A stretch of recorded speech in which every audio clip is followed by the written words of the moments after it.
Situações que dispensam a cláusula de reserva de plenário no controle difuso de constitucionalidade. Primeiro, hipóteses da jurisprudência do STF. Declaração de constitucionalidade, já explicado. Declaração da não recepção de determinada norma pelo Supremo Tribunal Federal, já explicado. Utilização da técnica da interpretação conforme a Constituição, também já explicado. Julgamento de medida cautelar pelo Supremo Tribunal Federal.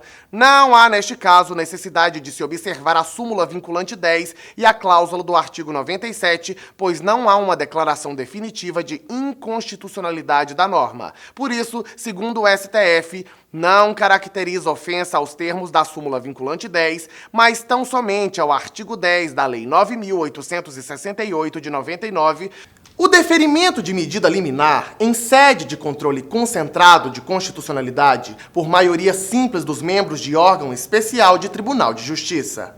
Reclamação 10.114, agravo regimental, relator ministro Teori Zavascki, Diário de Justiça, de 18 de dezembro de 2013, Diário de Justiça eletrônico, de 19 de fevereiro de 2014. Decisão que segue jurisprudência ou súmula do STF. A jurisprudência pacífica desta Corte, agora reafirmada em sede de repercussão geral, entende que é desnecessária a submissão de demanda judicial à regra da reserva de plenário na hipótese em que a decisão judicial estiver fundada em jurisprudência do plenário do STF ou em súmula deste tribunal, nos termos dos artigos 97 da Constituição Federal e 481, parágrafo único do CPC. Recurso extraordinário com agravo 914045-RG, relator ministro Edson Fachin, Diário de Justiça de 15 de outubro de 2015, P. Diário de Justiça eletrônico de 19 de novembro de 2015, tema 856. Segundo, hipóteses previstas no CPC. Dispõe o parágrafo único do artigo 949 do CPC. Parágrafo único. Os órgãos fracionários dos tribunais não submeterão ao plenário ou ao órgão especial a arguição de inconstitucionalidade quando já houver pronunciamento destes ou do plenário do Supremo Tribunal Federal sobre a questão.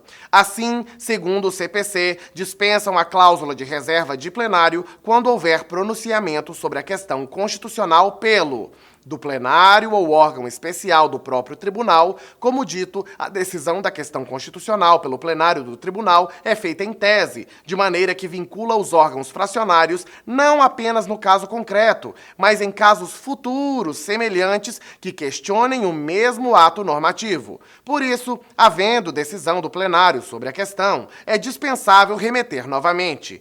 Evidente que há situações nas quais é possível, com o tempo, ocorrer mutação constitucional, bem como o precedente do Tribunal Pleno estar em desacordo com jurisprudência atual do plenário do STF. Nestas situações, mesmo existindo decisão anterior, é possível remeter ao plenário ou órgão especial para rever a questão decidida.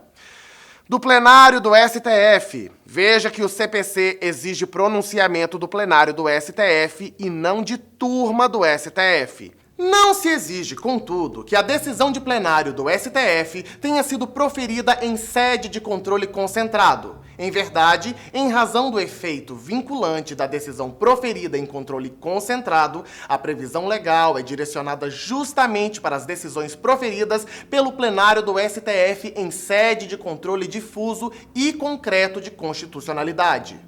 Privilegia-se a um só tempo a supremacia da Constituição, partindo-se da premissa de que o STF é o guardião, bem como o princípio da segurança jurídica para evitar decisões contraditórias. Agora presta bem atenção, olha aqui bem nos meus olhos. O que você vê, pode confessar, você é meu fã.